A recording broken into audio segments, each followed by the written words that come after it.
영국 런던 템스강 주변입니다. 역대급 폭우가 쏟아지는 가운데 강물이 범람하여 주변 지역이 완전히 물에 잠겼습니다. 침수된 건물 옥상에서 구조를 기다리는 가족들이 보입니다. 보트를 타고 주민들을 구조하는 소방관들, 물에 잠긴 자동차들과 도로들, 비상대피소로 향하는 시민들의 긴 행렬이 이어지고 있습니다. 런던 도시계획청 비상회의실. 회의실 한쪽에서 자료를 검토하던 부국장이 말합니다. 이번 홍수로 템스강 유역 28개 지구가 완전히 침수되었습니다. 피해액만 10억 파운드를 넘어섰습니다. 100년 동안 써온 우리 배수 시스템이 완전히 무너졌습니다. 더 이상은 안 됩니다. 우리 시스템으로는 앞으로의 기후변화에 대응할 수 없습니다. 근본적인 대책이 필요합니다. 다른 전문가가 노트북을 들고 일어나 프로젝터에 자료를 띄웁니다. 화면에는 서울의 한강 시스템 개요가 나타납니다. 아시아 도시들 중 서울이 가장 효과적인 수방 시스템을 갖추고 있습니다. 연간 강수량의 70%가 여름에 집중되는데도 침수 피해가 미미합니다. 그들의 한강 종합치수 시스템은 우리가 배워야 할 모델입니다. 윌리엄 국장이 한 도시계획자를 가리킵니다. 그녀는 38세의 클레어 해밀턴, 런던 도시계획청의 수석 도시계획관입니다. 해밀턴, 당신이 서울로 가서 그 시스템을 직접 연구해 오십시오. 어떻게 그들이 홍수를 통제하는지, 어떻게 강을 관리하는지 모든 것을 배워야 합니다. 6개월이면 충분하겠지요. 13시간 후 인천국제공항입니다. 클레어가 입국장을 빠져나옵니다. 창밖으로는 장대비가 쏟아지고 있습니다. 인천공항에 도착했을 때부터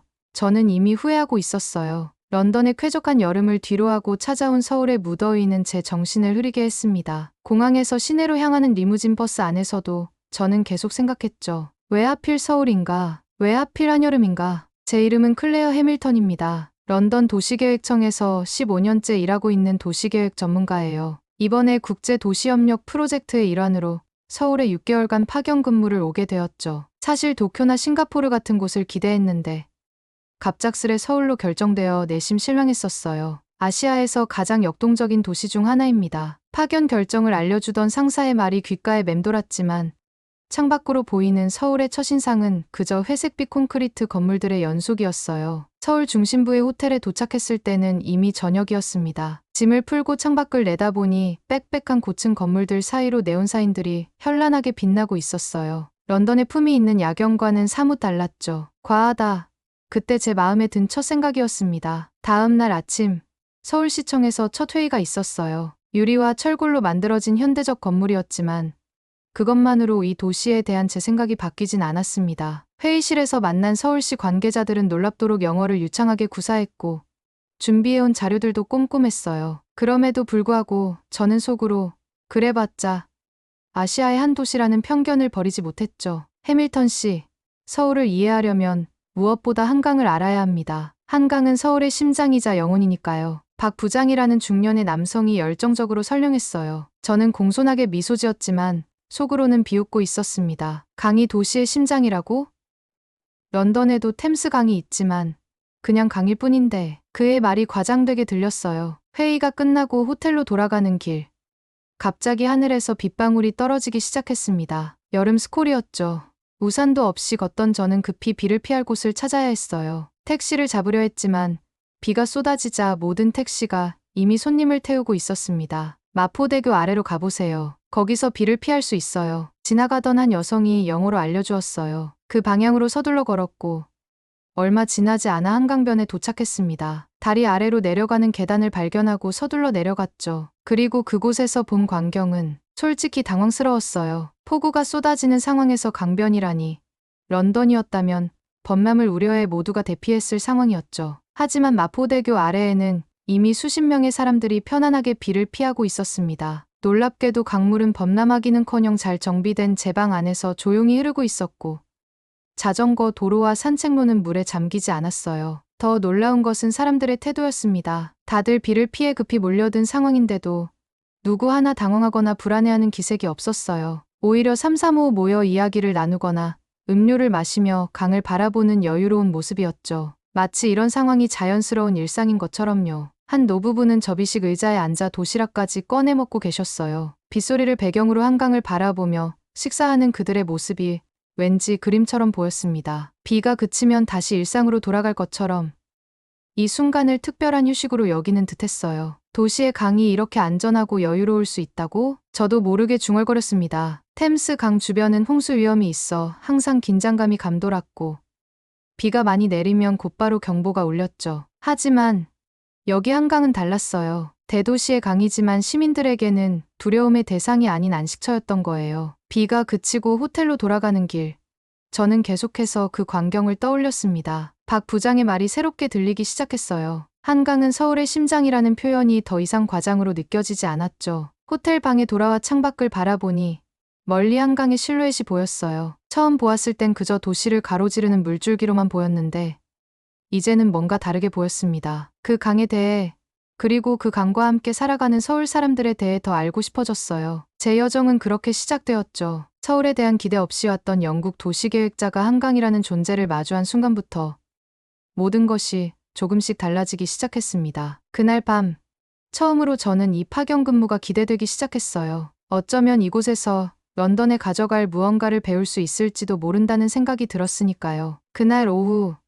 저희는 한강 제방관리 현장으로 향했어요. 잠수교 근처의 한강공원은 평화로웠지만 김 과장은 저를 사람들이 잘 가지 않는 제방 안쪽으로 안내했습니다. 이곳은 평소엔 공원으로 사용되지만 사실은 제방의 일부예요. 비가 많이 오면 이 공간이 물에 잠기도록 설계되어 있습니다. 도시를 보호하기 위해 의도적으로 잠기게 하는 거죠. 그의 설명에 저는 놀라움을 감추지 못했어요. 그럼 홍수 때는 이 공원들이 다 물에 잠기나요? 그렇습니다. 하지만 이건 실패가 아니라 성공이에요. 물이 도시로 들어오지 않고 이곳에서 머물도록 설계된 겁니다. 김 과장은 땅바닥을 가리켰어요. 자세히 보니 한강공원의 자전거, 도로와 산책로는 미묘하게 높이가 달랐습니다. 자전거 도로는 산책로보다 30cm 높아요. 물이 조금 불어나면 산책로만 잠기고 더 불어나면 자전거 도로까지 잠기는 시스템이죠. 모든 것이 계산되어 있습니다. 우리는 계속 걸으며 제방 시스템을 살펴봤어요. 놀랍게도 제방 곳곳에는 센서가 설치되어 있었고 이 데이터는 실시간으로 수방통제센터로 전송된다고 했습니다. 런던이라면 이미 침수됐겠죠. 여긴 대처가 아니라 예방입니다. 제 말에 김 과장은 웃으며 고개를 끄덕였어요. 맞습니다. 우리는 과거의 쓰라린 경험에서 배웠어요. 70년대만 해도 서울은 매년 홍수로 몸살을 앓았습니다. 그때의 교훈으로 지금의 시스템을 만들었죠. 제방 끝에 도달했을 때 김 과장은 멀리 보이는 수문을 가리켰어요. 저 수문은 자동으로 열리고 닫히지만 최후의 결정권은 항상 사람에게 있습니다. 기술은 도구일 뿐 결국 도시를 지키는 건 시민들의 의지예요. 그의 말이 가슴에 와닿았습니다. 이건 단순한 기술의 문제가 아니라 도시와 자연이 공존하는 철학이었어요. 센터로 돌아오는 길에 저는 창밖을 바라보며 생각에 잠겼습니다. 서울의 이 시스템은 표면적으로는 물을 통제하는 것 같지만 사실은 물과의 공존을 위한 지혜였어요. 자연을 억누르는 것이 아니라 그 흐름을 이해하고 함께 살아가는 방법을 찾은 거죠. 수방통제센터로 돌아와 저는 마지막 질문을 던졌어요. 이런 시스템을 만들기 위해 가장 중요한 것은 무엇이었나요? 김 과장은 잠시 생각하더니 대답했습니다. 시민들의 이해와 협조죠. 이 모든 시스템은 세금으로 만들어졌고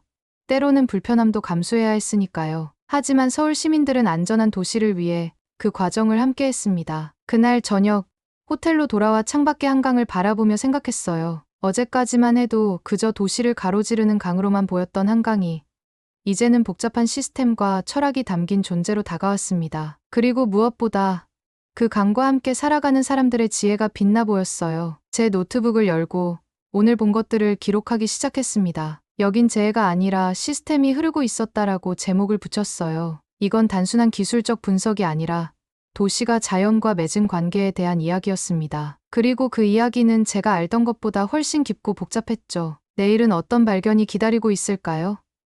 문득 궁금해졌습니다. 서울과 한강이 숨겨둔 또 다른 이야기가 있을 거라는 예감이 들었어요. 수방통제센터 방문 후 며칠이 지났어요. 그동안 서울시에서 주최한 도시계획 회의에 참석하며 바쁜 나날을 보냈지만 머릿속에선 계속 한강에 대한 생각이 맴돌았습니다. 홍수 방지 시스템은 이해했지만 왜 그렇게 많은 사람들이 강변에 모여드는지는 아직 의문이었죠. 토요일 아침, 여의도 한강공원에 도착했어요. 놀랍게도 박 부장은 자전거 2대를 가져왔습니다. 오늘은 자전거로 한강을 따라 여행해 볼게요. 한강공원은 총 11개지만 자전거 도로로 모두 연결되어 있어요. 제가 자전거를 탈 줄 아는지 묻지도 않고 당연하다는 듯이 자전거를 건넸죠. 다행히 저는 런던에서도 출퇴근할 때 종종 자전거를 이용했어요. 자전거를 빌리셨나요? 아니요.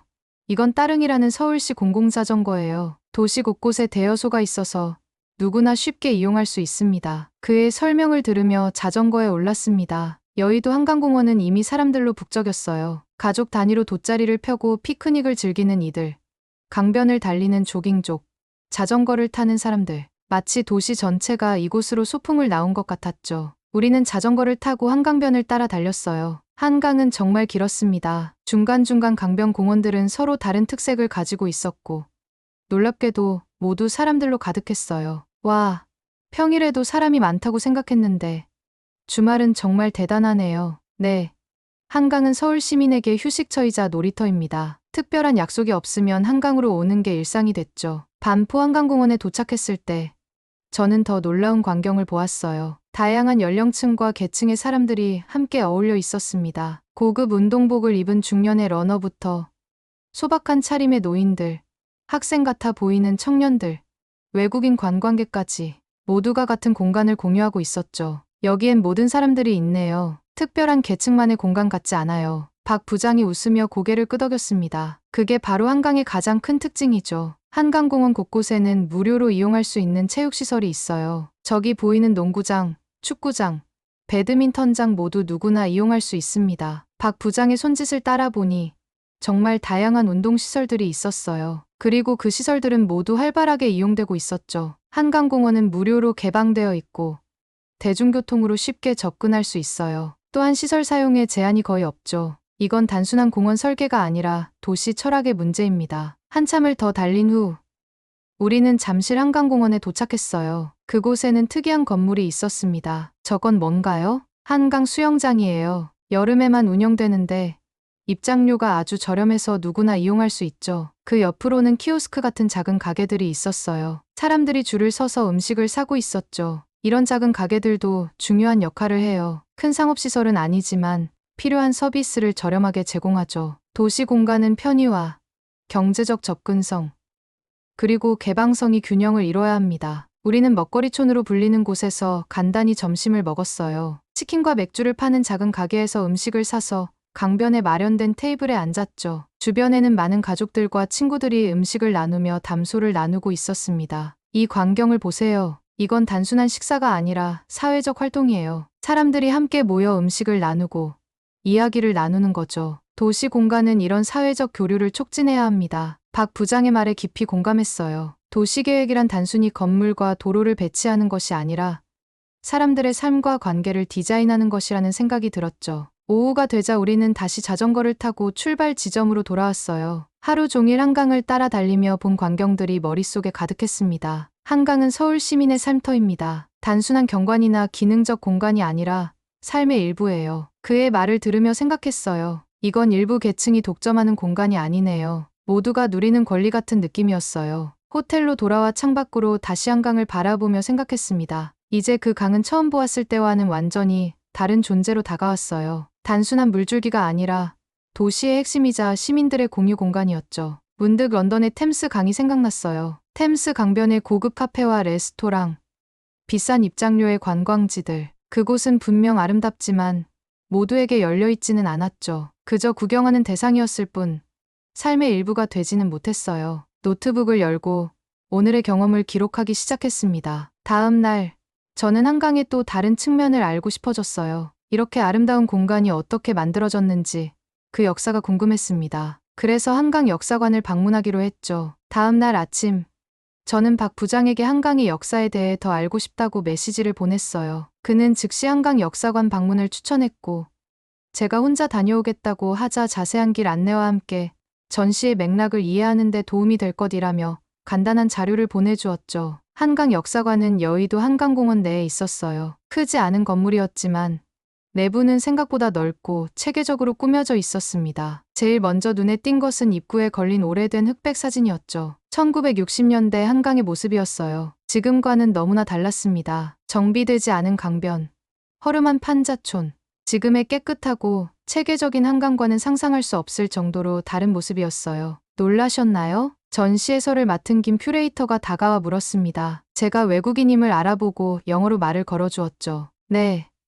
정말 달라요. 지금의 한강과 비교하면 완전히 다른 곳 같아요. 맞아요. 1960년대까지만 해도 한강은 홍수 때마다 범람하는 위험한 존재였습니다. 1970년대 초 한강종합개발계획의 시작을 보여주는 자료들이 있었습니다. 놀랍게도 그 계획은 단순한 하천 정비가 아니라 도시 전체를 아우르는 거대한 프로젝트였어요. 이 계획은 단순히 홍수를 막기 위한 것이 아니었어요. 시민들의 삶의 질을 높이고 도시의 발전 방향을 바꾸는 비전이었죠. 김 큐레이터의 설명에 저는 깊이 공감했습니다. 다음 전시 공간에는 80년대와 90년대 한강의 변화를 보여주는 자료들이 전시되어 있었습니다. 올림픽을 계기로 한강이 더욱 발전했고 이후 지속적인 개선 작업을 통해 오늘날의 모습에 가까워졌다는 내용이었죠. 특히 인상적이었던 것은 시민들의 참여를 보여주는 자료들이었어요. 강 정화 활동에 자발적으로 참여한 시민들, 한강 개발에 대한 공청회에서 의견을 제시하는 주민들, 한강을 지키기 위한 시민단체의 활동 기록. 이건 단순한 정부 주도의 사업이 아니라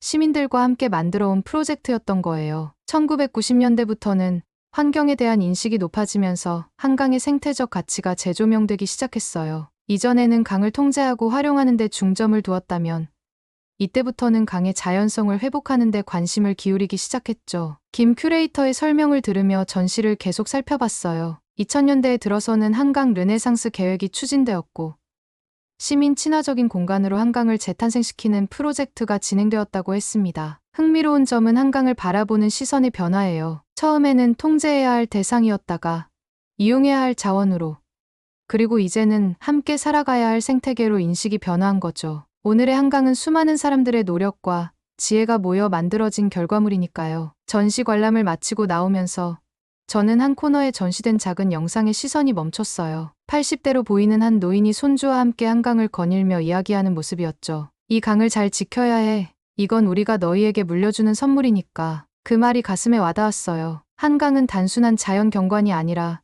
세대 간 이어지는 유산이었던 거죠. 과거 세대가 현재 세대에게, 그리고 현재 세대가 미래 세대에게 물려주는 소중한 자산이었습니다. 역사관을 나와 한강변을 걸으며 깊은 생각에 잠겼어요. 이제 이 강을 바라보는 제 시선도 완전히 달라졌습니다. 처음에는 그저 도시를 가로지르는 강이었다가 효율적인 수방 시스템으로 시민들의 삶터로 보였는데 세대를 잇는 역사적 유산으로 보였어요. 한강변 벤치에 앉아 강을 바라보며 생각했습니다. 런던의 템스 강도 오랜 역사가 있지만 그 역사는 주로 강 자체의 역사였어요. 반면 한강의 역사는 시민들과 함께한 변화의 역사, 도시와 함께 성장한 이야기였죠. 잠시 후 저는 호텔로 돌아왔어요. 창밖으로 보이는 한강이 이제는 새로운 존재로 다가왔습니다. 이건 단순한 도시계획이 아니라 세대 간 유산이었습니다. 노트북을 열고 오늘의 경험을 기록하기 시작했어요. 그리고 영국의 도시계획 동료들에게 이메일을 썼습니다. 한강에서 배운 교훈들, 도시와 자연의 관계에 대한 새로운 시각, 시민 참여의 중요성에 대해 나누고 싶었어요. 특히 강조하고 싶었던 것은 도시 공간이 단순한 물리적 환경이 아니라 사회적, 문화적, 역사적 의미를 지닌 존재라는 점이었죠. 그리고 그 의미는 시간이 흐르면서 변화하고 풍성해진다는 사실이었습니다. 이메일을 마무리하며 저는 한 줄을 추가했어요. 강을 보는 시선이 바뀌었습니다. 그리고 그 시선은 도시 전체를 보는 관점을 바꾸었습니다. 창밖을 바라보니 해가 저물고 있었고 한강 위로 노을이 물들고 있었어요. 서울에서의 마지막 날이 밝았어요. 창밖으로 보이는 한강은 아침 햇살에 반짝이고 있었습니다. 6개월 전 처음 이 도시에 왔을 때만 해도 별다른 기대 없이 바라보았던 그 강이 이제는 저에게 특별한 의미로 다가왔죠. 택시를 타고 공항으로 향하는 길, 창밖으로 한강이 멀어져 갔어요. 하지만 제 마음속에서 그 강은 여전히 강렬하게 흐르고 있었죠. 비행기 안에서 노트북을 열고 마지막 기록을 남겼습니다. 한강에서 배운 도시의 미래한 영국 도시계획자의 고백, 그리고 첫 문장을 썼어요. 서울에 별 기대 없이 왔지만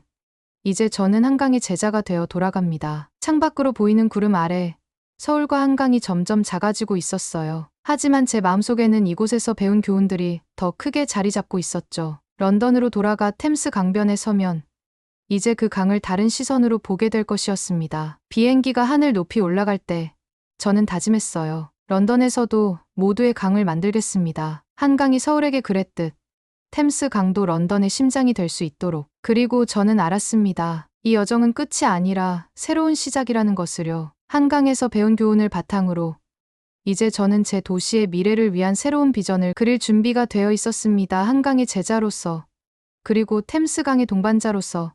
한강은 역사의 한 줄기 빛입니다. 오늘도 감동 주파수 영상을 시청해 주셔서 감사합니다. 구독과 좋아요, 댓글 부탁드리며 좀 더 자주 좋은 사연으로 찾아오겠습니다.